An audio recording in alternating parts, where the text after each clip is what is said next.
നമസ്കാരം. മലയാളി വാർത്ത ഇൻസൈഡിലേക്ക് സ്വാഗതം. കഴിഞ്ഞ കുറച്ചു ആഴ്ചകളായിട്ട് കേരളത്തിൽ എല്ലാ ജില്ലകളിലും കനത്ത ചൂടാണ് റിപ്പോർട്ട് ചെയ്യുന്നത്. സാധാരണയിലും കവിഞ്ഞ ചൂടാണ്. പലയിടത്തും 10 മണിയാകുമ്പോഴേക്കും അതികഠിനമായ ചൂട് അനുഭവപ്പെടുന്ന അവസ്ഥയായിരുന്നു. ഏതായാലും അതിന് ആശ്വാസമായിട്ട് ഇന്നലെ പലയിടത്തും മഴ ലഭിച്ചിട്ടുണ്ട്. ഇനി വരും ദിവസങ്ങളിലും പല ജില്ലകളിലും മഴ മുന്നറിയിപ്പുണ്ട്. അതായത് കനത്ത ചൂടിലും ആശ്വാസമായി സംസ്ഥാനത്ത് വിവിധ ജില്ലകളിലാണ് മഴ മുന്നറിയിപ്പുള്ളത്. ഇന്ന് 3 ജില്ലകളിലാണ് കേന്ദ്ര കാലാവസ്ഥാ വകുപ്പ് യെല്ലോ അലേർട്ട് പുറപ്പെടുവിച്ചിരിക്കുന്നത്. പത്തനംതിട്ട, കോട്ടയം, ഇടുക്കി ജില്ലകളിലാണ് മഴ മുന്നറിയിപ്പുള്ളത്. മറ്റു ജില്ലകളിൽ നേരിയ മഴയ്ക്ക് സാധ്യതയുണ്ടെങ്കിലും പ്രത്യേക മുന്നറിയിപ്പില്ല. തെക്ക് പടിഞ്ഞാറൻ ബംഗാൾ ഉൾക്കടലിലും ഭൂമധ്യരേഖയ്ക്കും സമീപമുള്ള ഇന്ത്യൻ മഹാസമുദ്രത്തിന് മുകളിലായി രൂപപ്പെട്ട ന്യൂനമർദ്ദത്തിന്റെയും ചക്രവാത ചുഴിയുടെയും സ്വാധീന ഫലമായി സംസ്ഥാനത്ത് വിവിധയിടങ്ങളിൽ മഴ പെയ്യുമെന്നാണ് കേന്ദ്ര കാലാവസ്ഥാ വകുപ്പിന്റെ മുന്നറിയിപ്പ്. വിവിധ ജില്ലകളിൽ ഒറ്റപ്പെട്ട ഇടങ്ങളിൽ ഇടിമിന്നലോട് കൂടിയ നേരിയ ഇടത്തരം മഴയ്ക്കും മണിക്കൂറിൽ 40 കിലോമീറ്റർ വരെ വേഗതയിൽ ശക്തമായ കാറ്റിനും സാധ്യതയുണ്ടെന്നും കേന്ദ്ര കാലാവസ്ഥാ വകുപ്പ് അറിയിച്ചു. പത്തനംതിട്ട, കോട്ടയം, ഇടുക്കി ജില്ലകളിലും ഇന്ന് യെല്ലോ അലേർട്ട് പ്രഖ്യാപിച്ചിട്ടുണ്ട്. തെക്ക് പടിഞ്ഞാറൻ ബംഗാൾ ഉൾക്കടലിലും ഭൂമധ്യരേഖയ്ക്ക് സമീപമുള്ള ഇന്ത്യൻ മഹാസമുദ്രത്തിന് മുകളിലുമായി രൂപപ്പെട്ട പുതിയ ന്യൂനമർദ്ദത്തിന്റെ ഫലമായിട്ടാണ് ഫെബ്രുവരി 25 വരെ കേരളത്തിൽ മഴ പെയ്യുമെന്ന് കേന്ദ്ര കാലാവസ്ഥാ നിരീക്ഷണ കേന്ദ്രത്തിന്റെ മുന്നറിയിപ്പ് ഉള്ളത്. കേരള, ലക്ഷദ്വീപ് തീരങ്ങളിൽ നിന്ന് മത്സ്യബന്ധനത്തിന് പോകാൻ പാടില്ലെന്നും കേന്ദ്ര കാലാവസ്ഥാ വകുപ്പ് അറിയിച്ചിട്ടുണ്ട്. കേരള, ലക്ഷദ്വീപ് തീരങ്ങളിൽ മണിക്കൂറിൽ 40 മുതൽ 50 കിലോമീറ്റർ വരെയും ചില അവസരങ്ങളിൽ മണിക്കൂറിൽ 60 കിലോമീറ്റർ വരെയും വേഗതയിലും ശക്തമായ കാറ്റിനും മോശം കാലാവസ്ഥയ്ക്കും സാധ്യതയുണ്ടെന്നും ജാഗ്രത പാലിക്കണമെന്നും കാലാവസ്ഥാ വകുപ്പ് അറിയിച്ചു. ആലപ്പുഴ, എറണാകുളം, തൃശൂർ ജില്ലകളിലും ഒറ്റപ്പെട്ട ഇടങ്ങളിൽ ഇടിമിന്നലോട് കൂടിയ ഇടത്തരം മഴയ്ക്കും മണിക്കൂറിൽ 40 കിലോമീറ്റർ വരെ വേഗതയിൽ ശക്തമായ കാറ്റിനും സാധ്യതയുണ്ടെന്നും കേന്ദ്ര കാലാവസ്ഥാ വകുപ്പ് അറിയിച്ചു.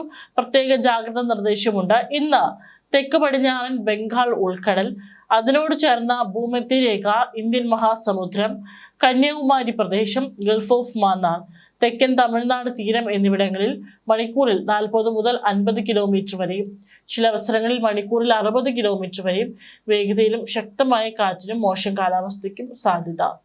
നാളെ 23/2/2026 തെക്കൻ ശ്രീലങ്കൻ തീരത്ത് മണിക്കൂറിൽ 40 മുതൽ 50 കിലോമീറ്റർ വരെയും ചില അവസരങ്ങളിൽ മണിക്കൂറിൽ 60 കിലോമീറ്റർ വരെയും വേഗതയിലും ശക്തമായ കാറ്റിനും മോശം കാലാവസ്ഥയ്ക്കും സാധ്യത.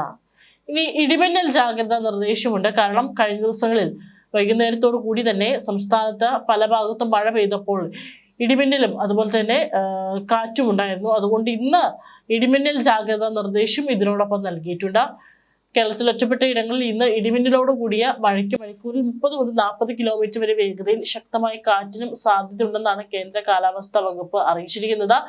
ഇടിമിന്നൽ അപകടകാരികളാണ്. അവ മനുഷ്യന്റെയും മൃഗങ്ങളുടെയും ജീവനും വൈദ്യുതി ആശയവിനിമയ ശൃംഖലകൾക്കും വൈദ്യുതി ചാലകങ്ങളുമായി ബന്ധിപ്പിച്ചിട്ടുള്ള വീട്ടുപകരണങ്ങൾക്ക് വലിയ നാശനഷ്ടം സൃഷ്ടിക്കുന്നുണ്ട്. ആയതിനാൽ പൊതുജനങ്ങൾ മുൻകരുതൽ കാർമേഘം കണ്ടു തുടങ്ങുന്ന സമയം മുതൽ തന്നെ സ്വീകരിക്കേണ്ടതാണ്. ഇടിമിന്നൽ എപ്പോഴും ദൃശ്യമാകണമെന്നില്ലാത്തതിനാൽ ഇത്തരം മുൻകരുതൽ സ്വീകരിക്കുന്നതിൽ നിന്നും വിട്ടുനിൽക്കരുത്. ഇടിമിന്നലിന്റെ ആദ്യ ലക്ഷണം കണ്ടു കഴിഞ്ഞാൽ ഉടൻ തന്നെ സുരക്ഷിതമായ കെട്ടിടത്തിനുള്ളിലേക്ക് മാറുക.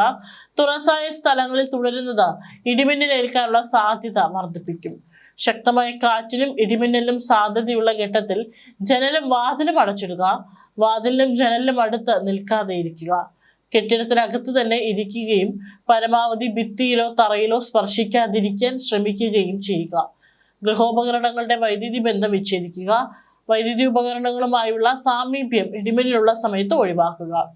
ഇടിമിന്നലുള്ള സമയത്ത് ടെലിഫോൺ ഉപയോഗിക്കുന്നത് ഒഴിവാക്കണം. മൊബൈൽ ഫോൺ ഉപയോഗിക്കുന്നത് കൊണ്ട് കുഴപ്പമില്ല. അന്തരീക്ഷം മേഘാവൃതമാണെങ്കിൽ തുറസായ സ്ഥലത്തും ടെറസിലും കുട്ടികൾ ഉൾപ്പെടെ കളിക്കുന്നത് ഒഴിവാക്കുക. ഇടിമിന്നലുള്ള സമയത്ത് വൃക്ഷങ്ങളുടെ ചുവട്ടിൽ നിൽക്കരുത്. വാഹനങ്ങൾ മരച്ചുവട്ടിൽ പാർക്ക് ചെയ്യുകയും അരുത്. ഇടിമിന്നലുള്ള സമയത്ത് വാഹനത്തിനകത്ത് തന്നെ തുടരുക. കൈകാലുകൾ പുറത്തിടാതിരിക്കുക. വാഹനത്തിനകത്ത് നിങ്ങൾ സുരക്ഷിതരായിരിക്കും. സൈക്കിൾ, ബൈക്ക്, ട്രാക്ടർ തുടങ്ങിയ വാഹനത്തിലുള്ള യാത്ര ഇടിമിന്നലുള്ള സമയത്ത് ഒഴിവാക്കുകയും ഇടിമിന്നൽ അവസാനിക്കുന്നത് വരെ സുരക്ഷിതമായ ഒരു കെട്ടിടത്തിൽ അഭയം തേടുകയും വേണം. ഏതായാലും കൃത്യമായി തന്നെ മുന്നറിയിപ്പുകൾ പാലിക്കേണ്ടതാണ്. കാരണം ഇത്തരത്തിൽ ഇടിമിന്നലേറ്റ് ആളുകൾ മരണപ്പെടുന്നതും പലപ്പോഴും സംഭവിക്കുന്ന ഒരു കാര്യമാണ്.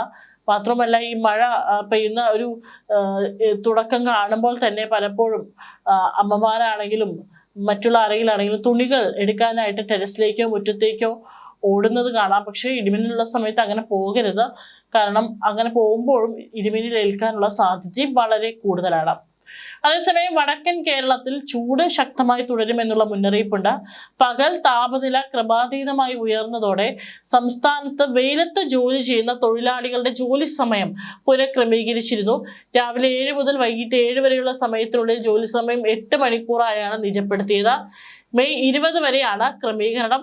ഉച്ചയ്ക്ക് 12 മുതൽ വൈകിട്ട് 3 വരെ വിശ്രമം അനുവദിക്കണമെന്നും ഉത്തരവിൽ പറയുന്നുണ്ട്. ഷിഫ്റ്റ് വ്യവസ്ഥയിൽ ജോലി ചെയ്യുന്ന തൊഴിലാളികൾക്ക് രാവിലത്തെ ഷിഫ്റ്റ് ഉച്ചയ്ക്ക് 12-ന് അവസാനിക്കുന്ന തരത്തിലും ഉച്ചയ്ക്ക് ശേഷമുള്ളത് 3-ന് ആരംഭിക്കുന്ന തരത്തിലുമാണ് ക്രമീകരിച്ചത്. ഏതായാലും വടക്കൻ ഭാഗങ്ങളിൽ ചൂടിപ്പോഴും അധികമാകാനുള്ള സാധ്യതയുണ്ട്. അതുകൊണ്ട് ചൂട് കൂടുന്ന സമയങ്ങളിൽ പുറത്ത് ജോലി ചെയ്യുന്ന ആളുകൾക്കും കർശന നിർദ്ദേശം നൽകിയിട്ടുണ്ട്. നേരിട്ട് സൂര്യപ്രകാശം ഏൽക്കുന്ന തരത്തിലുള്ള ജോലികൾ ചെയ്യുകയാണെങ്കിൽ പലതരത്തിലുള്ള ചർമ്മരോഗങ്ങൾക്കും മറ്റും സാധ്യത കൂടുതലാണ്. അതുകൊണ്ട് ആ കൃത്യമായിട്ടുള്ള നിർദ്ദേശങ്ങളും പാലിക്കേണ്ടതാണ്.